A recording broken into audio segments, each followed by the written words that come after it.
Hello बच्चों, स्वागत है आप सभी का अपने यूट्यूब चैनल जीवाई फिज़िक्स एकेडमी। और इस डिजिटल प्लेटफॉर्म पर हम आपके बीएससी पार्ट सेकंड के मैथमेटिकल फिज़िक्स का जो पेपर है उसकी इस लेक्चर सीरीज़ में आज हमारा तीसरा लेक्चर है। और इस तीसरे लेक्चर में हम पढ़ने वाले हैं कर्वीलिनियर कोऑर्डिनेट सिस्टम, जो अपना पार्ट चल रहा है उसमें अदिश क्षेत्र की प्रवणता के बारे में। तो इसमें हम अदिश क्षेत्र की प्रवणता का डेरिवेशन करेंगे और इसके बारे में देखते हैं।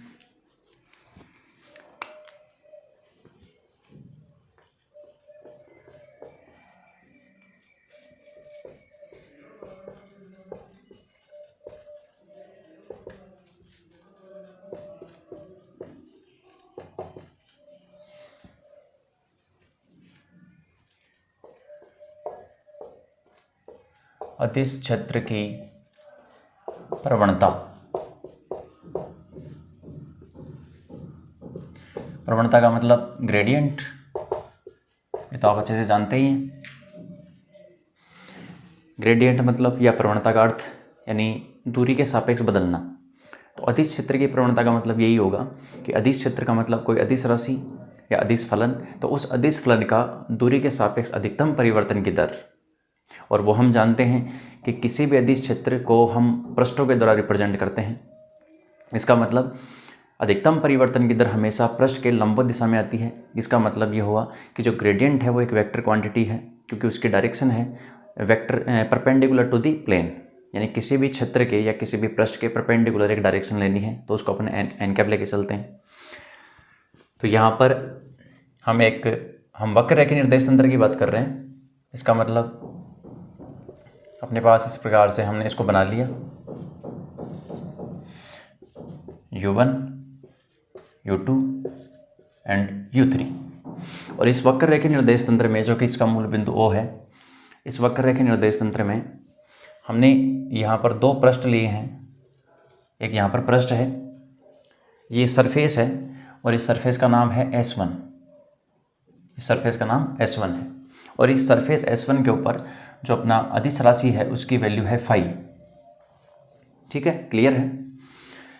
दूसरा, इसके बिल्कुल परपेंडिकुलर ऊपर की ओर सामने एक और पृष्ठ है जिसका नाम है S2, और वहाँ पर जो अपनी अदिश राशि है या अदिश फलन है उसका मान है फाई प्लस डेल्टा फाई। ठीक है, फाई प्लस डेल्टा फाई, ये इसकी वैल्यू है।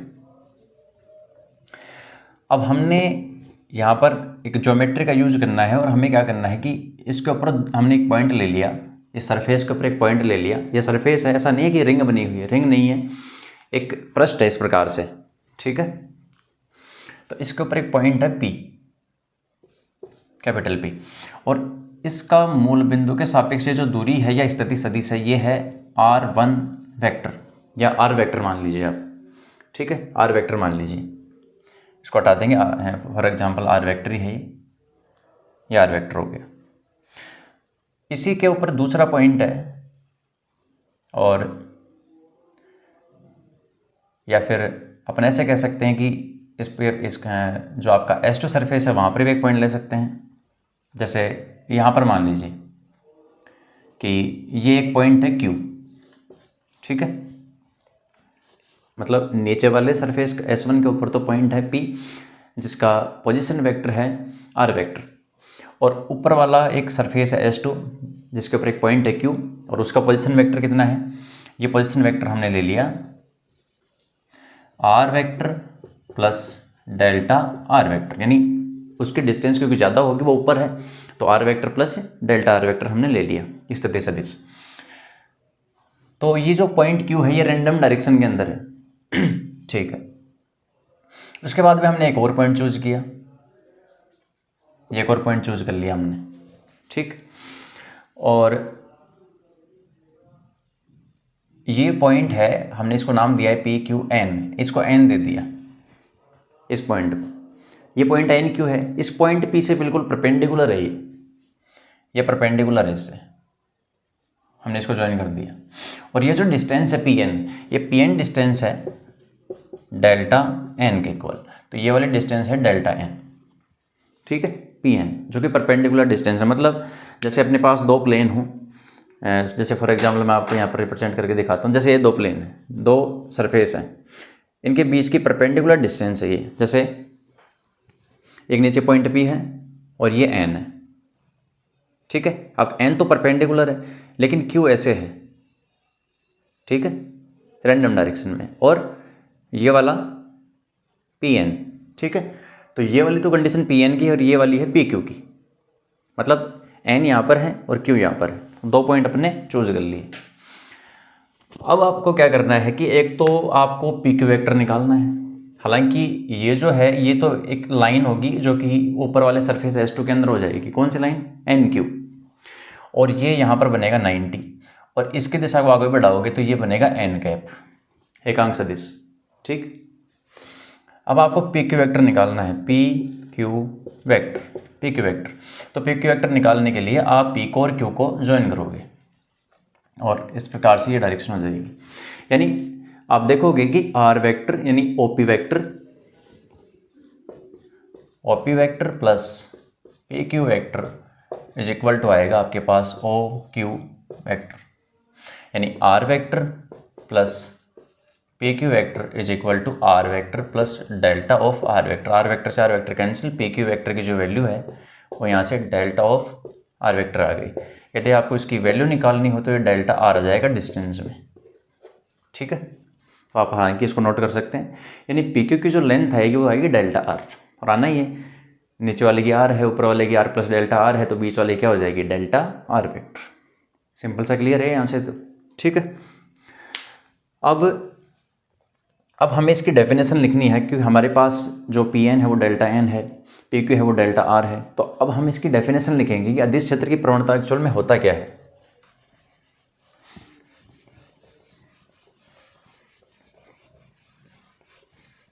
और एक और ऐसा ही डायरेक्ट जो सेम डायग्राम है वो फर्स्ट ईयर में था आपके, ठीक है। फर्स्ट ईयर में क्या था आपके, जो EMT वाला पेपर था उसमें कार्तीय निर्देशांकों में था U1 U2 U3 में।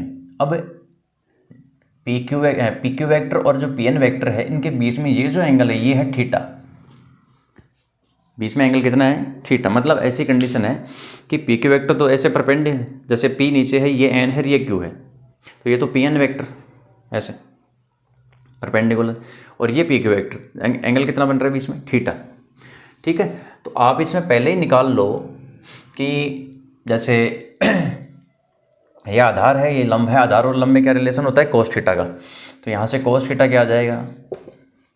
यहाँ से कोस थीटा आएगा आधार यानी delta N upon delta R, यानी डेल्टा N बराबर आ जाएगा डेल्टा R कोस थीटा। ये रिलेशन बाद में काम आएगा, ठीक है। या फिर इसको मैं ऐसे लिख सकता हूँ कि DN इज इक्वल टू आएगा DR कोस थीटा, ठीक है। DN equals to DR cos theta. अब क्या है देखो यहाँ पर, अब आपको देखना है कि S1 से S2 पे जाने पर बिंदु P से एक बार तो मैं जा रहा हूँ PQ वेक्टर दिशा में, एक बार मैं जा रहा हूँ PN दिशा में। तो अदिश क्षेत्र की जो प्रवणता होती है, प्रवणता का सूत्र क्या होता है? प्रवणता होती है कि अदिश फलन का दूरी के साथ अधिकतम परिवर्तन की दर, मतलब यहाँ से यहाँ जाने में, S1 से S2 में जाने में फाई में कितना चेंज आया? Delta phi. तो डेल्टा फाई बाई, ठीक है, डिस्टेंस कौन सी है? Delta R। इसमें जो मैक्सिमम चेंज आएगा वो बराबर होता है ग्रेड फाई के, या कहीं हिंदी में कहीं तो प्रवणता फाई के बराबर होता है। यानी प्रवणता फाई क्या होती है? ग्रेड फाई क्या होता है? अदिश फलन में दूरी के सापेक्ष अधिकतम परिवर्तन की दर। परिवर्तन की दर तो है delta phi by delta R, का मतलब क्या है? परिवर्तन की दर है, लेकिन मैक्सिमम, और मैक्सिमम में ये सूत्र बराबर आ जाता है delta phi by delta N के। मतलब अधिकतम परिवर्तन तब होगा जब ये वाला वेक्टर घूम के परपेंडिकुलर डायरेक्शन में आ जाता है। ये फर्स्ट ईयर में डेरिवेशन है, और इसको आप लिख सकते हो कि D phi by D N, ये सूत्र काम में लेना है कि ग्रेड फाई बराबर होता है D phi by D N, ठीक है। ओके, तो इस फॉर्मूले को हम लेके चलेंगे। अब हम कार्तीय इसमें वक्र रेखा निर्देशांकों में इसका मान निकालने वाले हैं।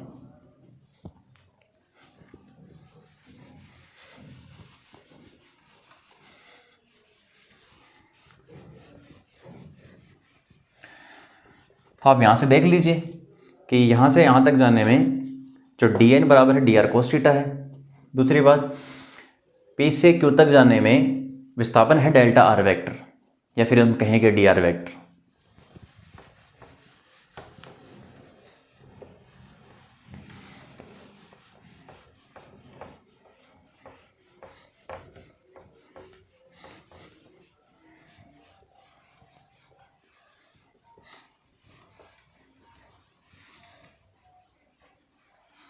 अब इसका वक्र रेखीय निर्देशांकों में डेरिवेशन है अपने टॉपिक, तो इसका डेरिवेशन करने के लिए अपन क्या करेंगे, देखिए सबसे पहले डेफिनेशन है ग्रेड फाई बराबर होता है D phi by D N. इसको इक्वेशन नंबर 1 देना है कि ग्रेडियंट फाई होता है D phi by D N, क्योंकि D phi by D N है फाई में चेंज दूरी के सापेक्ष या अधिकतम है। अब इसका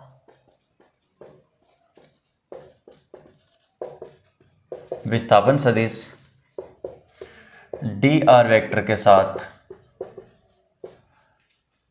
अदिश गुणनफल लेने पर क्या करते हैं कि यहाँ पर हम विस्थापन सदिश डी आर वेक्टर जो है उसके साथ इसका अदिश गुणनफल लेंगे, यानी grad phi dot D R vector, ये डॉट का साइन है यहाँ पर, D phi by D N dot D R vector, ठीक है, D phi by D N dot D R vector. अब आप इस डी आर वेक्टर का मान रख दीजिए। तो अपने पास एक रिलेशन था, अभी हमने देखा था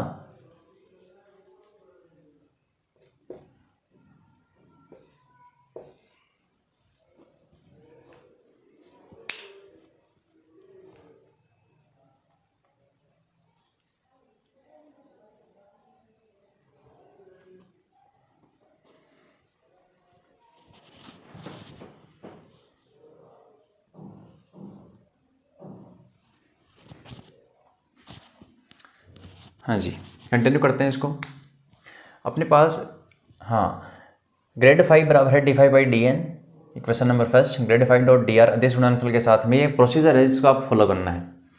डी आर के साथ इसका डॉट प्रोडक्ट लेना है, लेकिन आपको क्लियरली दिखाई दे रहा है कि ये एक स्केलर है, ये एक वेक्टर है। हालांकि हमने क्या नहीं लिया है यहाँ पर, इसका केवल मैग्नीट्यूड लिखा है, यहाँ इसकी डायरेक्शन आएगी एन कैप, क्योंकि ग्रेडियंट में क्या होता है, एक वेक्टर क्वांटिटी है ग्रेडियंट, और उसकी जो डायरेक्शन होती है वो सरफेस के परपेंडिकुलर। हमने डायग्राम में क्या दिखाया था, शायद आप देख लेना, एन कैप डायरेक्शन है, तो एन कैप इसके साथ आएगा, तो यहाँ पर आपको एन कैप साइन लेना है, N cap dot D R. अब N cap dot D R को आप इस प्रकार से सोल्व कर लेंगे, D phi by D N, N cap dot D R का मतलब हो जाएगा एन कैप का परिमाण और डी आर वेक्टर का परिमाण, तो ये आ जाएगा D phi by D N, N cap D R का मतलब हो जाएगा डी आर कोस थीटा, क्योंकि बीच में डॉट है, यहाँ पर कोस थीटा भी आएगा। एन कैप और डी आर वेक्टर के बीच में एंगल कितना है, थीटा।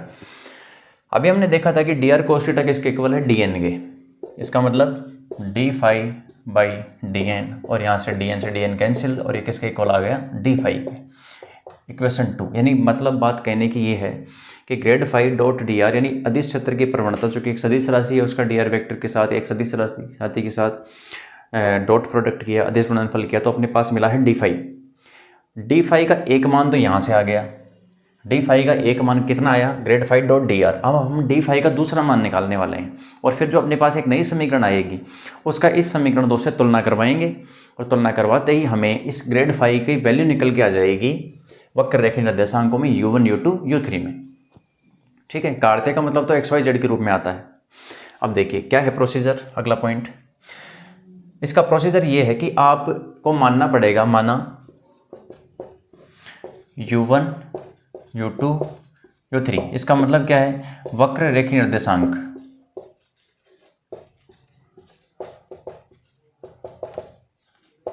माना वक्र रेखीय निर्देशांक में प्रवणता का मान निम्न है,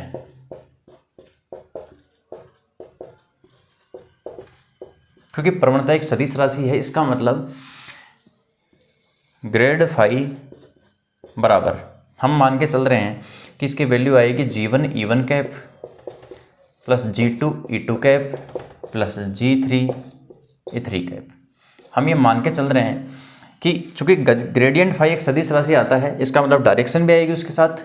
अब यदि पहला कंपोनेंट u1 के रूप में आता है तो उसकी डायरेक्शन क्या होती है, e1 कैप, यानी 3 फैक्टर हो जाएंगे। g1 उसका परिमाण होगा, g2 उसका परिमाण होगा e2 कैप में, और g3 परिमाण होगा e3 कैप में। डायरेक्शन आ गई तीनों, e1 कैप, e2 और e3, और उनके साथ उसके क्या आ गए, मैग्नीट्यूड आ गए, g1, g2 और g3। ये मान के चलना है, ठीक है। होता है ना कि कोई वेक्टर है तो हम उसको ऐसा लिख सकते हैं।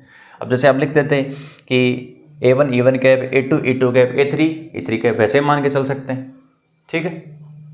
क्योंकि लास्ट वाले सेक्शन में मैंने शायद आपको बताया नहीं कि जो आपके वॉल्यूम एलिमेंट, सरफेस एलिमेंट होते हैं, उसके बाद में आपको बताना होता है कि वक्र रेखा निर्देशांकों में एक वेक्टर होता है ए वेक्टर, उसको रिप्रेजेंट किया जाता है a1 e1 cap plus a2 capital A2 e2 cap plus a3 e3 cap, यानी परिमाण डायरेक्शन, परिमाण डायरेक्शन, परिमाण डायरेक्शन, ठीक है। उस हिसाब से मान के चल लीजिए। अब क्या करना है आपको, अब आपको इस g1 का मान निकालना है, g2 का मान निकालना है और g3 का मान निकालना है। अब ये कैसे निकलेगा, ठीक। तो ये निकालने के लिए एक प्रोसीजर फॉलो किया जाएगा, तो पहले उससे पहले आप इसको नोट कर लें।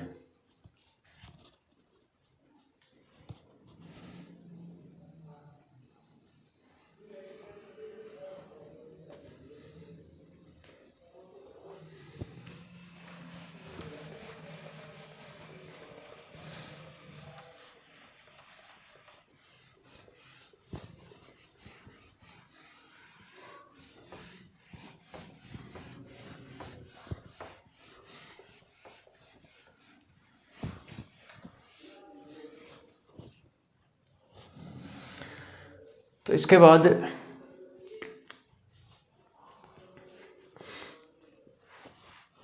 देखिए, चूँकि यहाँ पर जो फाई है, अभी हमने देखा कि grad phi dot D R का मान किसके बराबर आ गया था, grad phi dot D R का मान आया था डी फाई के बराबर। और अपने को फिर हमने मान लिया कि जो ग्रेड फाई है मेरा, क्योंकि मुझे ग्रेड फाई चाहिए, तो हमने उसको वेक्टर के फॉर्म में मान लिया। फिर अपना पर्पज़ क्या रह गया, अब g1 g2 g3 find out करना। अब ये कैसे फाइंड आउट करेंगे, समीकरण 2 में जो डी फाई है उसको यदि किसी और के डी फाई के बराबर ले आए तो आपस में बराबर हो जाएंगे समीकरण 2, और जो नया समीकरण आएगा वही प्रोसीजर करना है। क्योंकि जो फाई है यहाँ पर, वो फाई एक अदिश फलन है, इसका मतलब वो किसका फंक्शन होगा, u1 का, u2 का, u3 का।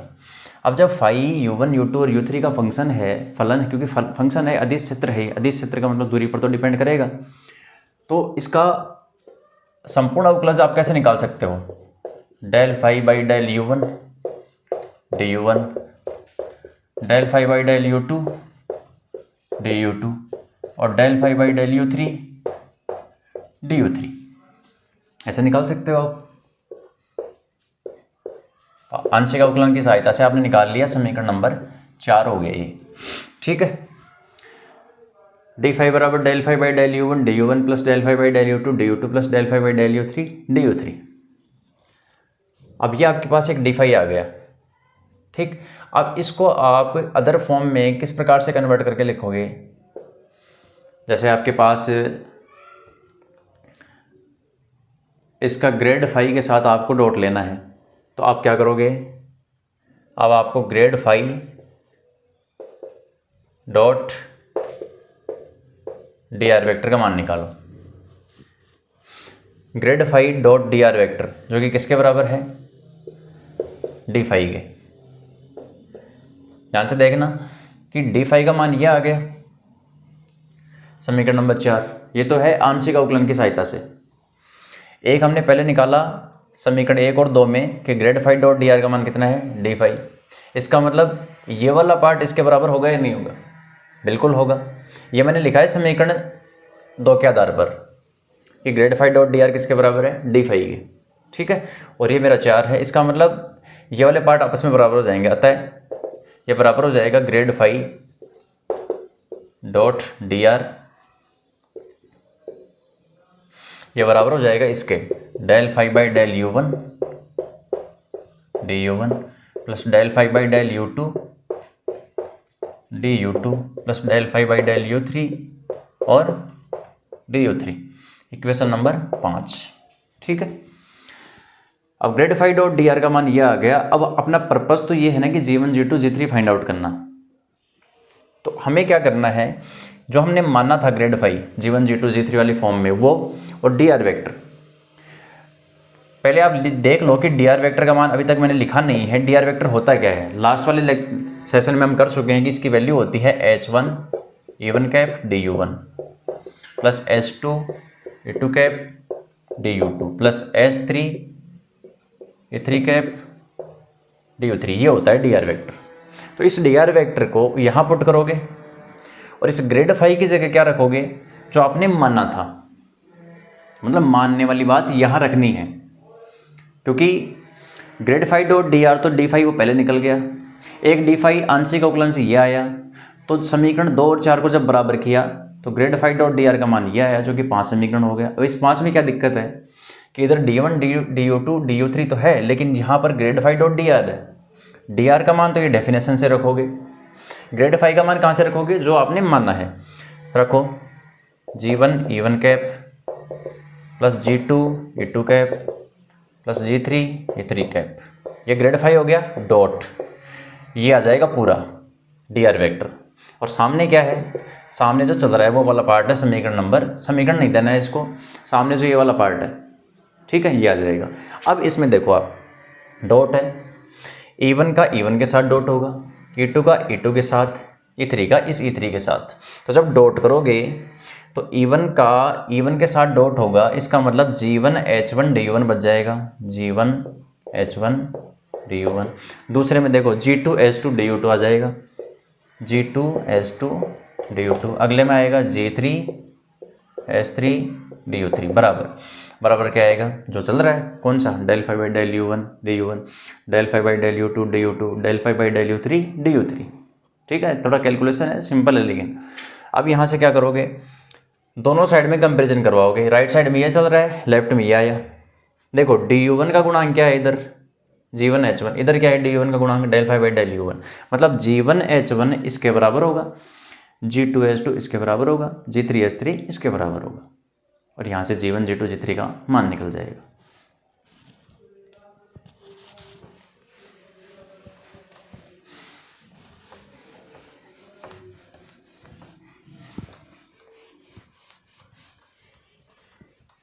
तो यहाँ से जो G1 की वैल्यू आई है वो आई है G1 बराबर 1/H1 हो जाएगा, उधर जाएगा तो del phi by del U1।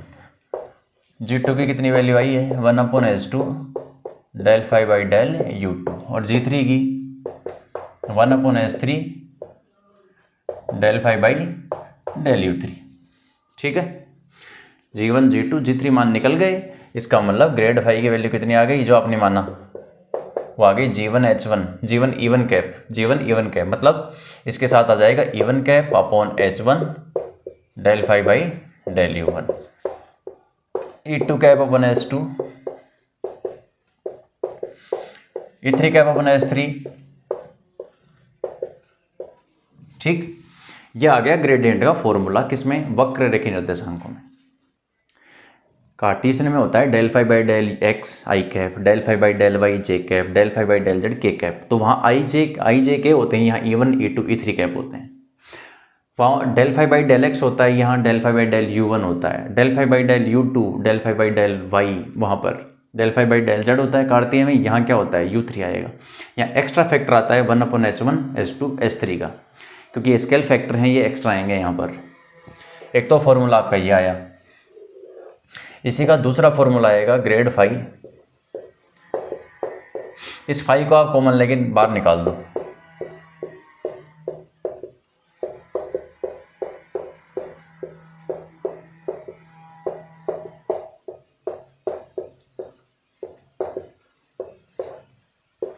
और यहाँ पर फाई। ठीक है, आपने फर्स्ट ईयर में देखा था कि ग्रेड फाई बराबर होता है ग्रेड इस फाई के, और इधर भी ये वाला फाई वाला पार्ट आ रहा है। ये ग्रेड फाई का मतलब होता है इस प्रकार से, ये सिंबल उल्टा त्रिभुज फाई। तो इसका मतलब ये जो ऑपरेटर है, ये संकारक है, ये संकारक किसके बराबर है, इस संकारक के, यानी ग्रेडियंट संकारक बराबर होता है E1 cap upon H1 del phi by del U1, E2 cap upon H2 del phi by del U2 plus E3 cap upon H3 del phi by del U3। ये ग्रेडियंट संकारक है। तो ये काटते निर्देशांकों में, सॉरी वक्ररेखीय निर्देशांकों में आपको यहाँ तक सोल्व करके आना है, ये आपका फाइनल आंसर है। प्रोसीजर को फिर से देख लीजिए। वक्ररेखीय निर्देशांकों में यदि आपको प्रवणता निकालनी है, इसका मतलब ये होता है कि आपको U1 U2 U3 के रूप में आंसर चाहिए। U1 U2 U3 के रूप में आंसर आ रहा है, ठीक। इसके बाद में आपके डेफिनेशन के ऊपर जाना है आपको कि ग्रेड फाई बराबर होता है d5/dn n कैप या del phi by del R maximum, अधिकतम परिवर्तन की दर, और वो किधर होती है, पृष्ठ के लंबवत ऊपर की ओर, बाहर की ओर। आपको दो सरफेस लेने हैं S1 S2, पहले वाले पे फाई मान लो, S2 पे मान लो फाई प्लस डी फाई या फाई प्लस डेल्टा फाई, नीचे वाले पे पॉइंट लो P, ऊपर वाले पे 2 पॉइंट लिए जाएंगे N और Q। N परपेंडिकुलर होता है, Q किसी भी डायरेक्शन में हो सकता है। अब ऊपर वाले परपेंडिकुलर और जो रैंडम डायरेक्शन Q है, इनके बीच में एंगल है थीटा, ठीक है। ऐसे मैंने एग्जांपल दिया था आपको, ये परपेंडिकुलर, ये रैंडम, बीच में एंगल थीटा है। वहाँ से रिलेशन आया था dn बराबर dr cos थीटा, वो बाद में यूज़ होगा, तो dr cos थीटा की जगह dn रख सकते हैं। डेफिनेशन लेके चलनी है, सोल्व करना है, ठीक है। और बहुत सिंपल प्रोसीजर है, आप इसको रिवाइज कीजिए और इसको तैयार कर लीजिए। अगले लेक्चर में हम बात करेंगे सदिश क्षेत्र में डाइवर्जेंस के बारे में। सदिश क्षेत्र का डाइवर्जेंस भी निकलता है, सदिश क्षेत्र का कर्ल भी निकलता है। तो आगे जो आने वाले लेक्चर्स हैं उनके अंदर हम इन्हीं की बात करेंगे, डाइवर्जेंस और कर्ल की, ठीक है। तो अपने फ्रेंड्स के साथ इस वीडियो को शेयर कीजिए और प्रिपरेशन कीजिए।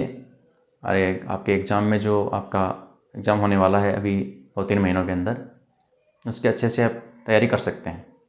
जिन बच्चों ने पहले से भी लेक्चर देख रखे हैं, पढ़ चुके हैं, तो उनके लिए रिवीजन के तौर पर ये वीडियो काम आ सकते हैं, ठीक है। तो आज के लिए इतना ही। Thank you very much.